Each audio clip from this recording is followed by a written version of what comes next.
बिस्मिल्लाहिर्रहमानिर्रहीम। अस्सलाम वालेकुम।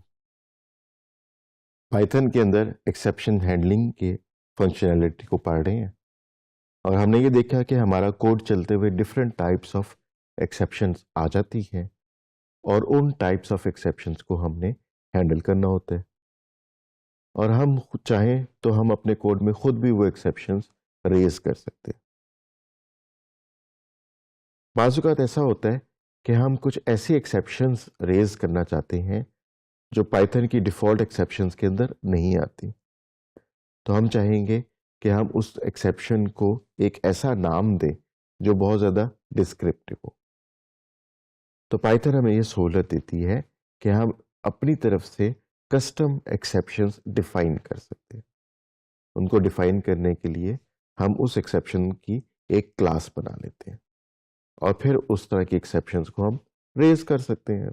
तो हम कोड की तरफ आते हैं और हम पाइथन में देखते हैं कि हम कस्टम एक्सेप्शंस कैसे बना सकते हैं। तो कोड के अंदर हमने पहले क्या काम किया कि हमने एक क्लास बनाई इनवैलिड एज एरर, यानी हम एक ऐसा एरर या एक्सेप्शन रेज करना चाह रहे हैं जिसमें हम ये बताएं कि ये एज जो यूजर ने डाली है ये ठीक नहीं है और हम ये क्लास एक्सेप्शन की क्लास बनाना चाह रहे हैं, लिहाजा हम उसको एक्सेप्शन क्लास से इनहेरिट कर लेंगे।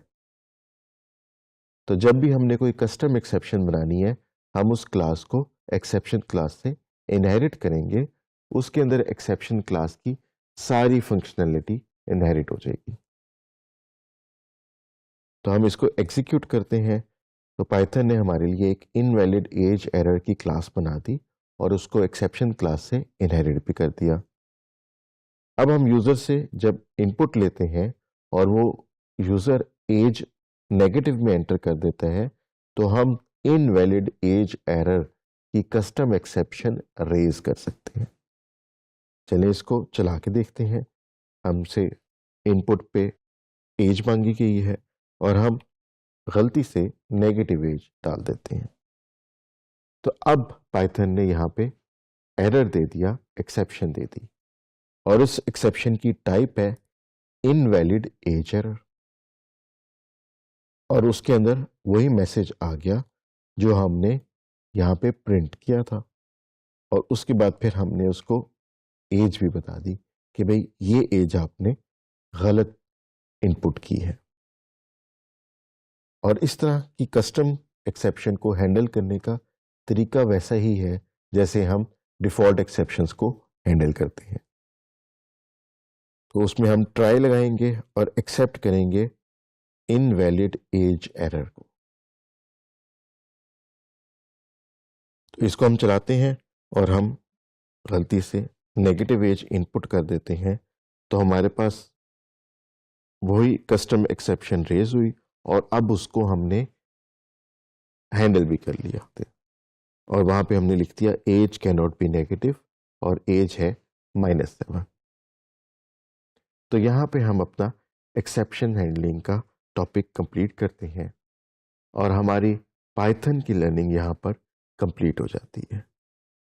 तो आप लोग प्रैक्टिस के लिए एक पाइथन का बड़ा प्रोजेक्ट बना सकते हो जिसमें आप एक स्कूल, कॉलेज, यूनिवर्सिटी का स्टूडेंट मैनेजमेंट सिस्टम एक बना सकते हो जिसके अंदर आप डिफरेंट क्लासेस को बनाओ, डिफरेंट फंक्शंस को बनाओ और यूज़र इनपुट की बेसिस पे वो स्टूडेंट मैनेजमेंट सिस्टम काम करे। या आप एक कार शोरूम मैनेजमेंट सिस्टम बना सकते हो। तो कोई भी अच्छा सा सिस्टम को सोचो और उसका एक पूरा प्रोजेक्ट बना लें जितनी पाइथन हमने सीखी है उसके अंदर। आप अपने वालिद साहब के बिजनेस या जहां वो जॉब करते हैं उसको भी लेके उसका मैनेजमेंट सिस्टम एक पूरा पाइथन में बना सकते हैं।